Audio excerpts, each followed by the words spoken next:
I expected more from Earthlings, he sneered, his piercing eyes scanning the humans.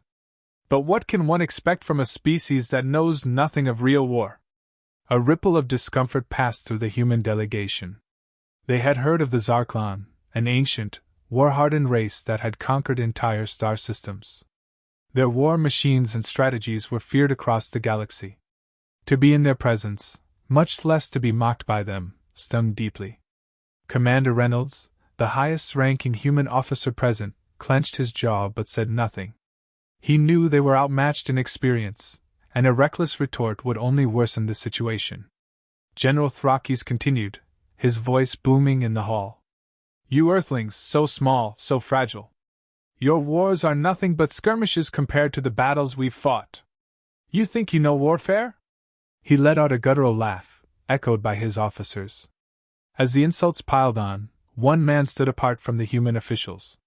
He was older, grizzled, his skin weathered from decades of exposure to harsh climates and harsher realities. Captain Frank Monroe, a retired veteran of the Vietnam War, had been a silent observer up until now. Dressed in a simple jacket with a faded military insignia, he leaned back in his chair, eyes half closed, as though unaffected by the alien's taunts. But something shifted in the air when he finally spoke. His voice was low but clear, cutting through the Zarklan's laughter. You think you know war because you've fought across the stars? General Thrakis' eyes narrowed as he turned to face Monroe. And who are you, old man? Another relic of Earth's past? Monroe didn't rise to the bait. Instead, he smiled faintly, a smile that held no warmth. I've seen my share of war, General. Not the kind fought with shiny toys and starships, but with blood, mud, and the raw instinct to survive. The room fell silent. Even the human officials turned their attention to Monroe, curious about where he was going with this. General Thrakis, however, remained unimpressed. Spare me your primitive stories, Thrakis scoffed. Whatever battlefields you've seen, they pale in comparison to what we've conquered. Maybe, Monroe conceded. But there's something you need to understand about humans. We don't always fight with the biggest weapons or the most advanced technology. Sometimes it's the things you can't see that do the most damage. The Zarklan commander tilted his head, his curiosity piqued despite himself. Elaborate, human. Monroe's eyes glinted with a mix of memories and hard-earned wisdom. Back in 1968, I fought in the Vietnam War. A conflict where, on paper, we were the superior force. We had the technology, the firepower, the numbers. But none of that mattered in the jungles of Vietnam. There, it was about survival, about using the terrain, setting traps, and knowing when to strike. The mention of traps caught General Thrakis' attention. He had never considered that a species so technologically inferior could fight in ways that transcended brute strength. His expression shifted slightly, the faintest flicker of respect crossing his face. Monroe continued, his voice steady. You can mock us all you want, but let me tell you something, General. War isn't just about who has the bigger guns or the faster ships. It's about who's willing to adapt, who can outthink their enemy when everything's on the line. Thrakis leaned back, his reptilian features hardening once more. You believe your tactics could stand against the might of the Zarklan Empire? Monroe shrugged, unfazed by the challenge. I don't know. But I do know this. Underestimating your enemy is the quickest way to lose. The air between them crackled with tension as Monroe's words hung in the silence. General Thrakis studied the human veteran for a long moment, his mind working to process this unexpected challenge. The other Zarklan officers exchanged uncertain glances, their earlier arrogance faltering in the face of Monroe's quiet confidence. For the first time since the meeting began, the humans felt a shift in the room. The Zarklan's mockery had been met not with outrage or defense, but with cold, hard experience. Monroe leaned back again, arms crossed, as if the matter was already settled. Now, if you want to hear how humans really fight, I've got a story or two that might interest you. General Thrakis said nothing, but the silence that followed spoke louder than words. The room remained still as Captain Monroe leaned forward, his weathered hands resting on the table.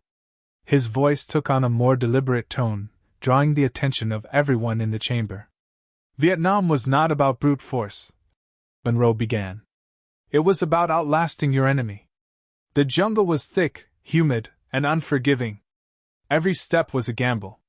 We weren't just fighting soldiers, we were fighting the terrain, the insects, the weather.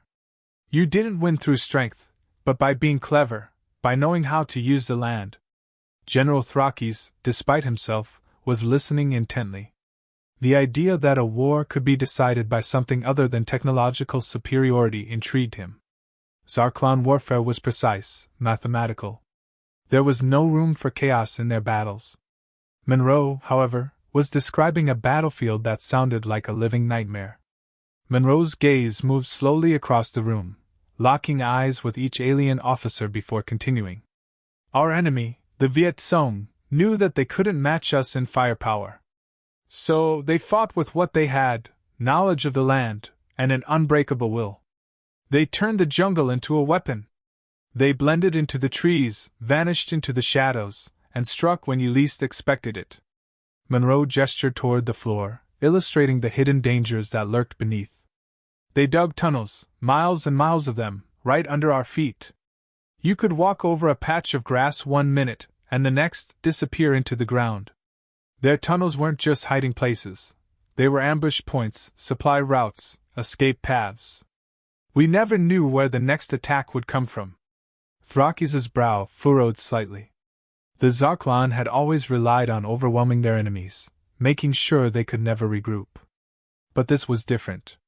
Monroe was describing an enemy who thrived on uncertainty and invisibility, traits that couldn't be countered by simple firepower. And then there were the traps.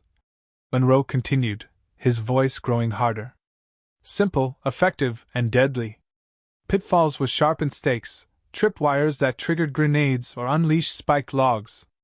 A soldier could be walking through the jungle one moment, then bleeding out the next, all because of a trap hidden in the undergrowth. It was a constant state of tension, always wondering if the next step would be your last. Monroe's eyes hardened as he spoke. Fear was their weapon. They made us second-guess every movement. They didn't need to beat us in a straight fight, they just had to wear us down, bit by bit. The alien officers exchanged uneasy glances. The notion of being forced into a state of constant paranoia was foreign to them. Their advanced tactics and superior armor had never required them to worry about such primitive dangers. To the Zarklan, war had always been about calculating victory, not surviving in hostile environments. Monroe let the silence linger for a moment before continuing. We adapted. We had to. We learned to move like them, to blend into the jungle, to anticipate their traps. The enemy taught us something important. War is not always about who's stronger, but who's smarter, more patient. Sometimes it's about using what you have, not what you wish you had. He leaned back, his expression unchanging. You see, General, your technology, your superior numbers, they won't matter if you're fighting in a place where your advantages are turned against you. The jungle doesn't care how powerful you are. Neither does the enemy that knows it better than you do. Thrakis' jaw tightened. He hadn't expected a lesson on war tactics to come from someone he deemed inferior. But now, he found himself intrigued, even unnerved by Monroe's stories of unconventional warfare. The other Zarklan officers, who had initially appeared disinterested, were now paying close attention, their expressions unreadable. Monroe glanced at his fellow humans before delivering the final point of his story. In Vietnam, the war wasn't about glory or domination. It was about survival. And survival makes you fight differently. It makes you think differently. It forces you to see every situation for what it really is, a chance to turn the tables. The tension in the room was palpable now, as if the very air had shifted. General Thrakis, though still outwardly defiant, could no longer ignore the reality Monroe was painting. The battlefields the Zarklan had dominated with sheer force seemed distant compared to the jungle warfare Monroe described. Monroe met the alien general's gaze one more time. The question is, General, when the tables turn, will your kind know how to survive? The room fell into silence once again, but this time it was heavier, charged with the weight of Monroe's words. The Zarklan officers, for all their arrogance, were now seeing the humans in a new light, a light that burned with the kind of experience no amount of technology could easily overcome. Monroe's words hung in the air, heavy with the weight of unseen scars. As the room remained silent, General Thrakis shifted uncomfortably in his seat. The Zarklon warriors were bred for battle, trained to conquer and dominate. Yet, something in the human veteran's calm voice spoke of a deeper, darker truth that they had never considered.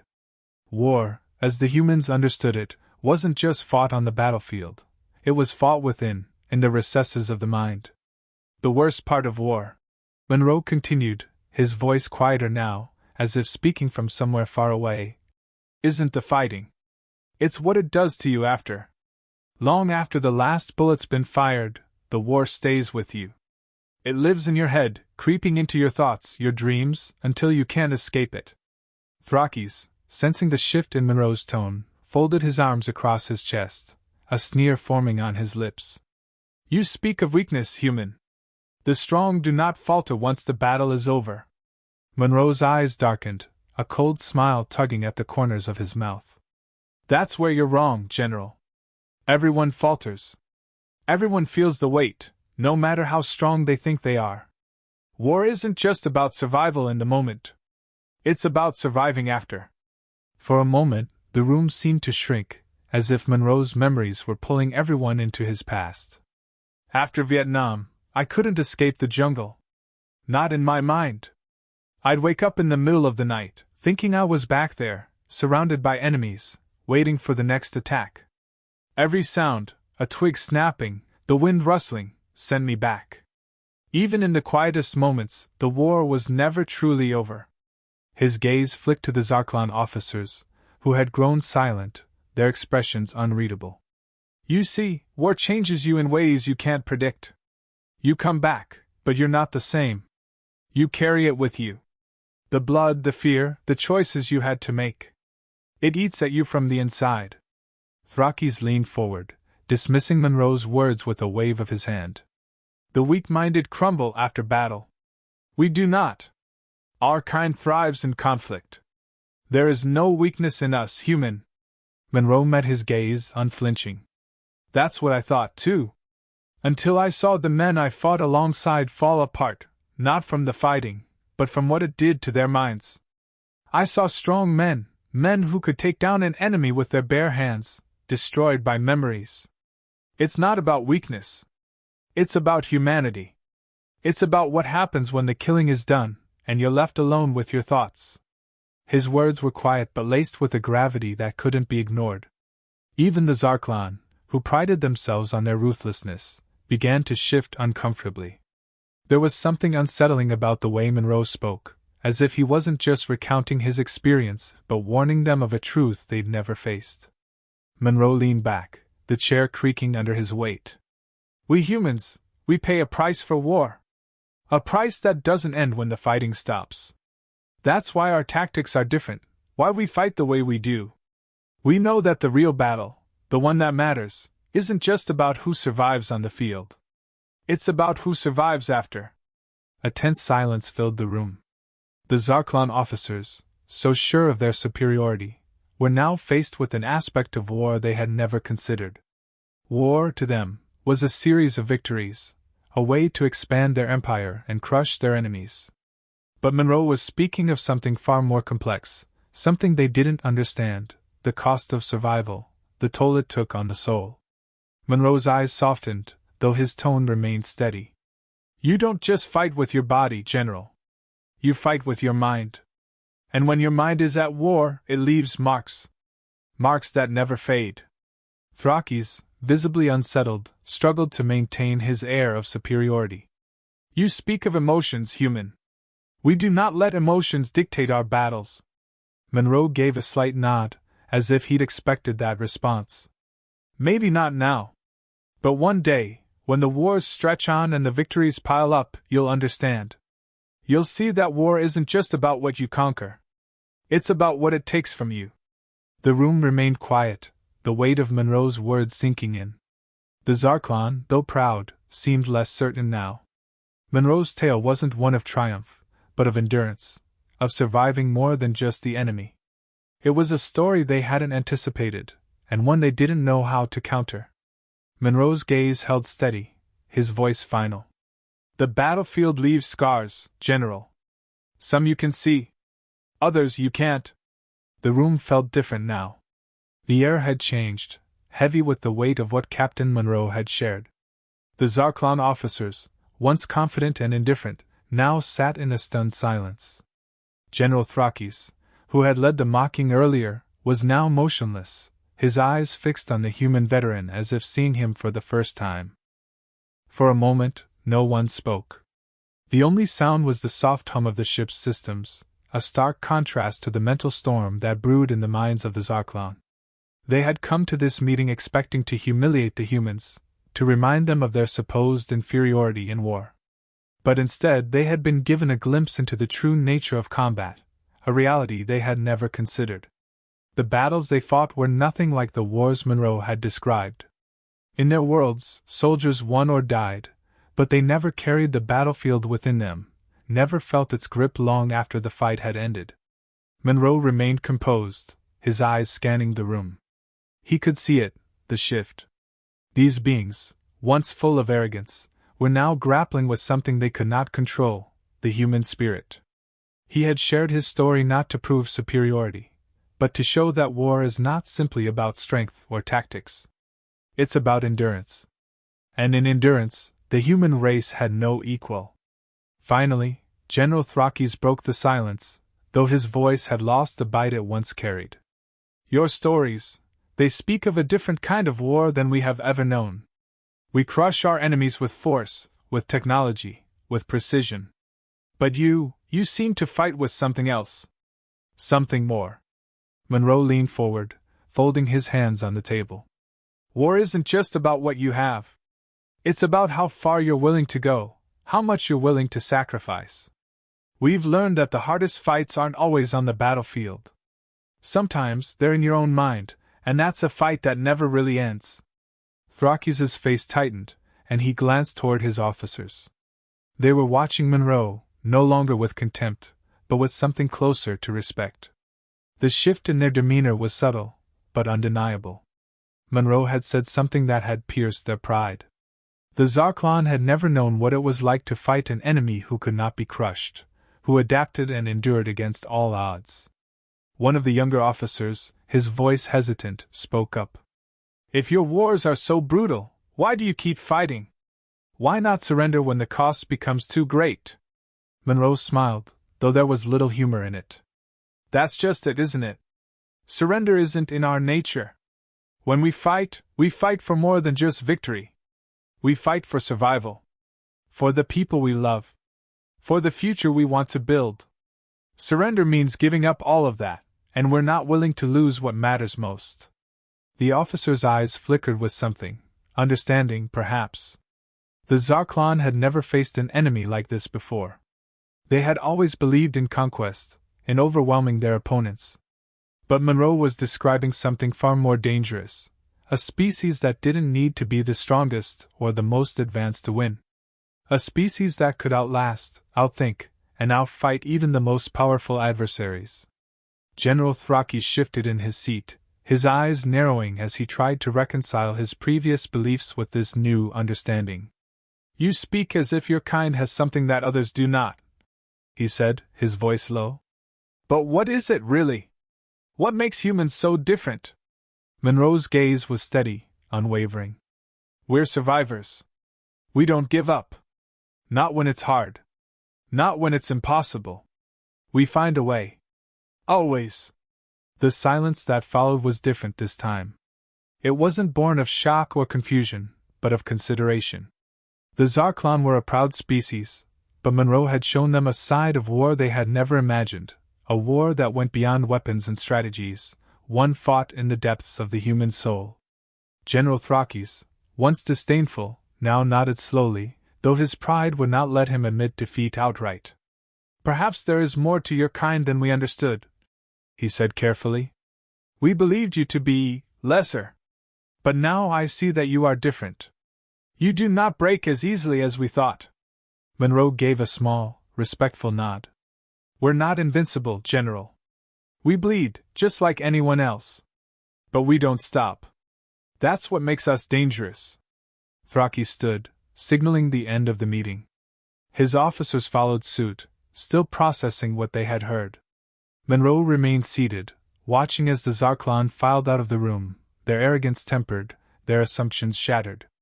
As Thrakis reached the door, he paused, turning back to Monroe. You have given us much to think about, Captain. I will not forget this conversation. Monroe offered a faint smile, his eyes tired but resolute. Neither will I, General. With that, Thrakis and his officers left, the door hissing shut behind them. Monroe sat alone for a moment, the weight of the meeting settling in. The Zarklan had come to mock, but they had left with a newfound respect, and perhaps a hint of fear. War was never simple, Monroe knew that. But today, he had won a different kind of battle. One fought not with bullets or tactics, but with truth.